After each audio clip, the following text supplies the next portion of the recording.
अंजलि उस आत्मा की पकड़ में छटपटा रही थी। भास्कर और क्षमा भी उसकी हालत देखकर घबरा गए थे, लेकिन वो चाह कर भी कुछ नहीं कर पा रहे थे। ओह गॉड, प्लीज हेल्प मी। अगर मुझे कुछ हो गया तो मैं देव को इस मुसीबत से नहीं बचा पाऊंगी। उसके लिए मेरा जिंदा रहना जरूरी है। तू अपने भगवान को याद कर रही है? अच्छा है, अपनी मन की तसल्ली के लिए वो भी कर ले। लेकिन आज तुझे मुझसे कोई नहीं बचा सकता। अगर वो मुझे बचाना चाहेंगे, तो तुम्हारे जैसे 1000 भी मेरा कुछ नहीं बिगाड़ सकते। ठीक है, फिर मैं भी देखती हूँ कि तेरा ये भगवान तुझे कैसे बचाता है। क्षमा, हमें कुछ करना होगा, वरना ये आत्मा अंजलि को मार डालेगी। तुम ठीक कह रहे हो, लेकिन हम क्या करें? उसने हमें यहीं बांध दिया है। हम अपनी जगह से हिल भी नहीं पा रहे हैं। ये आत्मा इतनी ताकतवर है कि हम इसके सामने एक पल भी टिक नहीं पा रहे हैं। समझ नहीं आ रहा है कि क्या करें। ऐसे तो हम अंजलि को नहीं बचा पाएंगे। मेरे पास एक तरीका है जिससे शायद हम अंजलि को बचा पाएं। कैसा तरीका? हम दोनों अलग अलग उसका सामना नहीं कर सकते, लेकिन मिलकर तो उसे हरा सकते हैं ना? अरे हाँ, हम ये कोशिश जरूर कर सकते हैं। अपना हाथ मुझे दो, जल्दी। ठीक है।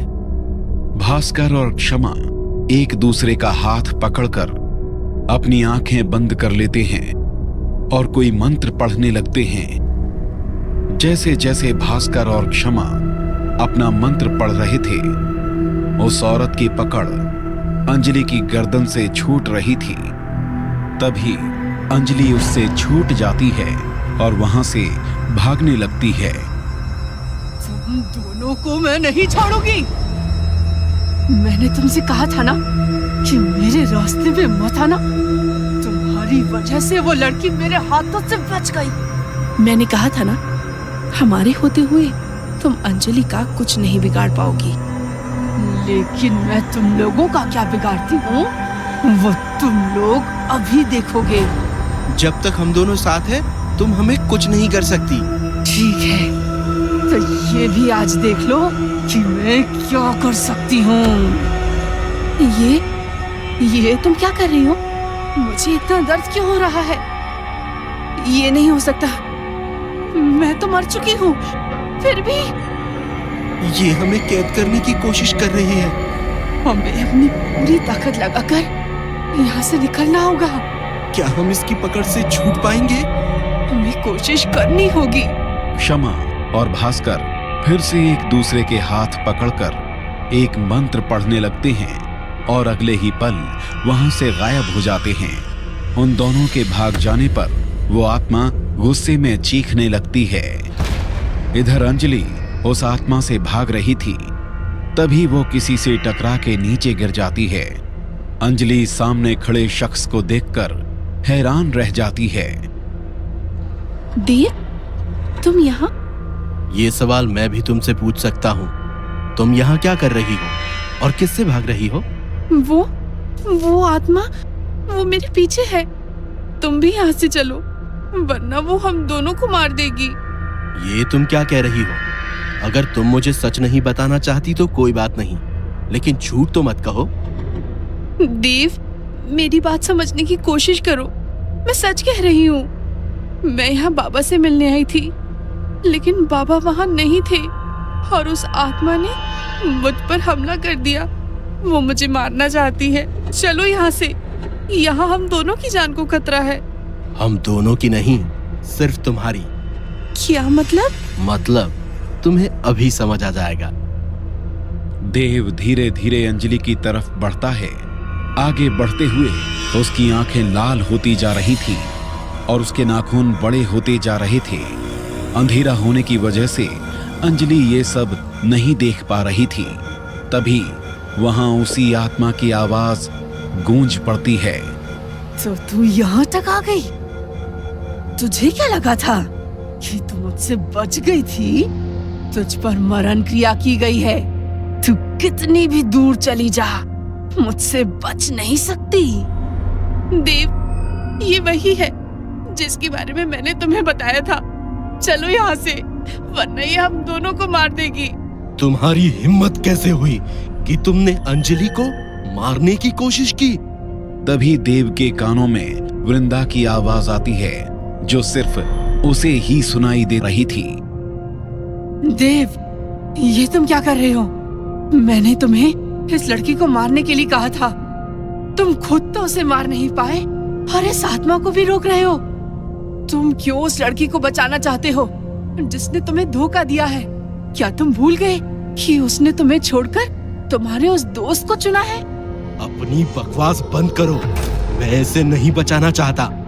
फिर मार दो इसे, और अगर ऐसा नहीं कर सकते तो इसे वहीं छोड़कर चले जाओ। ये काम उस औरत की आत्मा कर देगी। नहीं, मैं अंजलि को छोड़कर नहीं जा सकता। मैं उसे कुछ नहीं होने दूंगा। तुम पागल हो गए हो। आखिर क्यों उसे बचाना चाहते हो? क्या मैं उसे बचाना चाहता हूँ? लगता है देव पर मेरे वशीकरण का असर खत्म होता जा रहा है। शायद इसीलिए उसे इस लड़की की इतनी फिक्र हो रही है। देव यही सोच रहा था, तभी वो आत्मा अंजलि पर हमला करने उसकी तरफ जाने लगती है। इससे पहले वो आत्मा अंजलि तक पहुंच पाती, पेड़ की डाल से एक लॉकेट गिरकर अंजलि के गले में आ गया। इसके बाद जैसे ही आत्मा ने अंजलि को छुआ, उसे तेज झटका लगता है और वो दर्द से चीखते हुए वहां से गायब हो जाती है। अंजलि भागते हुए देव के पास जाती है।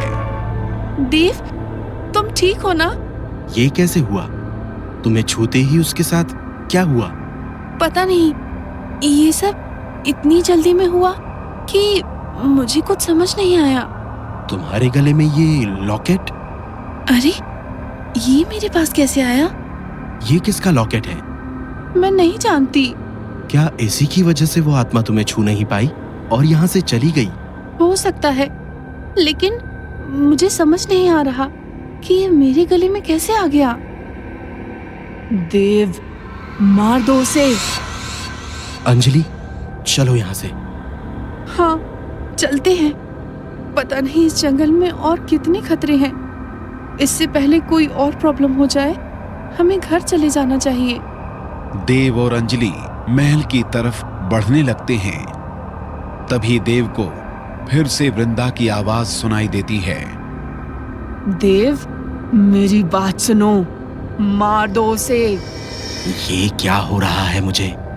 ये वही वक्त है जिसका मैं कब से इंतजार कर रहा था।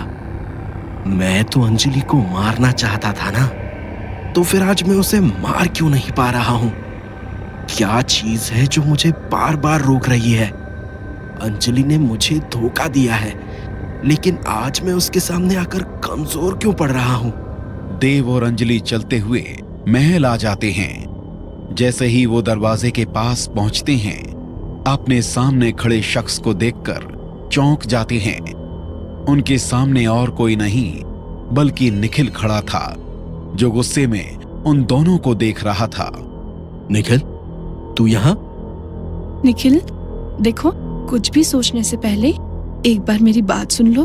बस करो अब। कितना झूठ बोलोगे मुझसे? मुझे अपने साथ चलने नहीं दिया और देव के साथ जंगल से वापस आ रही हो। मैं इसका क्या मतलब समझूं? Nikhil, listen to me, I can explain everything, just calm down. नहीं, मुझे कुछ नहीं सुनना है। मुझे लगा कि तुम सच में मुझसे प्यार करती हो, लेकिन लगता है तुम अब तक देव को भुला नहीं पाई हो। क्यों देव? ये तुम दोनों के बीच का मैटर है। बेहतर है तू इसमें मुझे मत घसीट। मैटर तो तुम दोनों का ही था, शायद मैं ही बीच में आ गया। निखिल, मेरी बात तो सुनो। निखिल तेजी से चलते हुए अपने कमरे में आ जाता है और दरवाजे बंद कर देता है। अंजलि दरवाजे को खटखटाती है, लेकिन निखिल दरवाजा नहीं खोलता है। वो पीछे मुड़ता है और उसका चेहरा गुस्से से लाल हो जाता है। निखिल के सामने वृंदा खड़ी थी। मुझे लगता था कि तुम अपनी बात की पक्की होगी, लेकिन मुझे याद रखना चाहिए था कि तुम हमेशा से धोखेबाज हो। जिसने हर किसी को धोखा दिया, वो मेरे साथ क्या लॉयल रहेगी? मैंने तुम्हें कोई धोखा नहीं दिया। झूठ मत बोलो। हमारे बीच डील हुई थी। तुमने कहा था कि अंजलि मेरी हो जाएगी और तुम देव को अपने पास रखोगी, फिर हम दोनों एक दूसरे के रास्ते में कभी नहीं आएंगे। लेकिन आज जो हुआ वो क्या था? तुमने अंजलि को मारने की कोशिश भी कैसे की?